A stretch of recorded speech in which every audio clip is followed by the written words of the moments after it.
মোবাইলে রিচার্জে হঠাৎ করে অত্যাধিক বেড়ে যাওয়ায় সমস্যায় গ্রাহকেরা।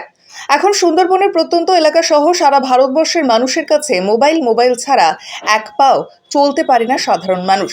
ভোট পরবর্তী সময়ে সেই মোবাইলে হঠাৎ করে রিচার্জের টাকা বেড়ে যাওয়ার সমস্যায় পড়েছে গ্রাহকেরা। বাড়ির গৃহবধূ থেকে দোকানদার, এমনকি গ্রাহক, সবাই কিন্তু সমস্যার সম্মুখীন হচ্ছে। বিশেষ করে দোকানদাররা যারা রয়েছে তাদের গ্রাহকদের সঙ্গে প্রতিনিয়তই ঝগড়া লাগছে বলে ব্যবসায়ীদের দাবি। অনেক গ্রাহকদের দাবি, ব্যবসায়ীরা নিজেদের ইচ্ছে মতো এই টাকা বাড়িয়ে নিয়েছে।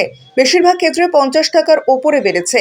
তবে গ্রাহকদের দাবি, অবিলম্বে এই রিচার্জের পয়সা কমানো হোক। মোবাইল ছাড়া এখন চলার কোনো উপায় নেই।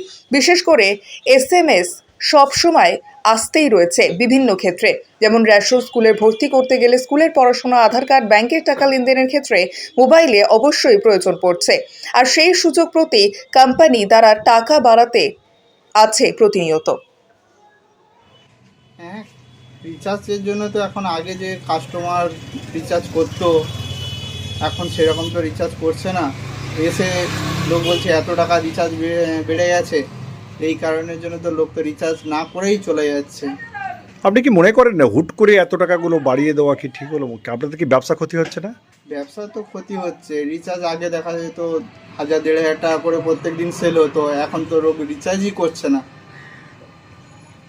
আপনি কি চাইছেন দোকানদার হিসাবে আপনার কি কমুক, সেরকম তো আমরা চাইছি যে রিচার্জ একটু কমলে ভালো হয়। সবাই রিচার্জ করতে পারবে, গ্রাহক সবাই ব্যবহার করতে পারবে ফোনটা। আপনার নাম? আমার নাম রণজিৎ সাহু। দোকানের নাম? সাহু টেলিকম। রিচার্জ এই মাস থেকে টাকা বাড়ানো হয়েছে 50 টাকা করে। আগে 240 টাকায় রিচার্জ হয়ে যেত, এখন আরও 50 টাকা বেড়েছে। এখন তো সবারই মোবাইল দরকার হচ্ছে, বাচ্চাদের পড়াশোনা করতে সব কিছুতেই মোবাইল লাগছে। এভাবে রিচার্জ বাড়ালে আমরা সাধারণ মানুষ কি করব? জিওর ভোটের পর থেকে জিওর মালিক এভাবে টাকা বাড়াচ্ছে। আমাদের বাচ্চার পড়াশোনা, এবার বাইরে লোক থাকে, ফোনের তো সবসময়তেই দরকার পড়ছে। কি করে ফোনে রিচার্জ করব? এখন ছেলের টিউশনের পয়সা দেবো না ফোনে রিচার্জ করব? আপনাদের কি দাবি? যে ওই একটু টাকাটা কমালে ভালো হতো। আর সবসময় তো ফোনের দরকার, তো এখন এত রিচার্জ করলে আমরাও তো পারছি না রিচার্জ করতে। কি নাম আপনার? লীনা মণ্ডল। দোকানদার হিসাবে আমি নিজে তো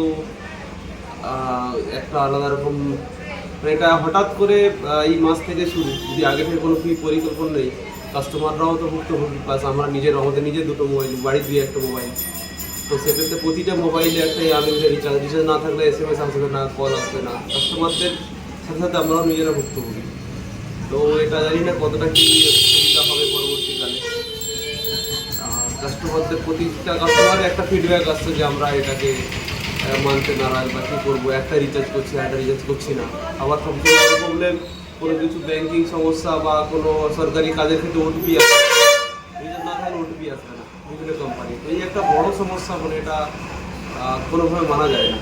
যদি একটা টেলিকম কোম্পানি, যেমন শুধু BSNL ছাড়া, আমাদের এখানে তো BSNL নেই গ্রামীণ ক্ষেত্রে, এয়ারটেল, ভোডাফোন, জিও প্রত্যেকেই একদম সীমাহীন। মানে যেটা 79 মানুষ রিচার্জ করতো, যেটা কিপ্যাড ফোনের জন্য 79, সেটা হচ্ছে 99, মানে 11 টাকার উপরে বৃদ্ধি।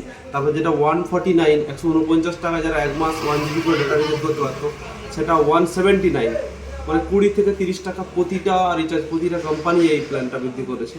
প্লাস এক বছরের রিচার্জ যেটা 1799 ছিল, সেটা 1999, 2000 টাকার উপরে।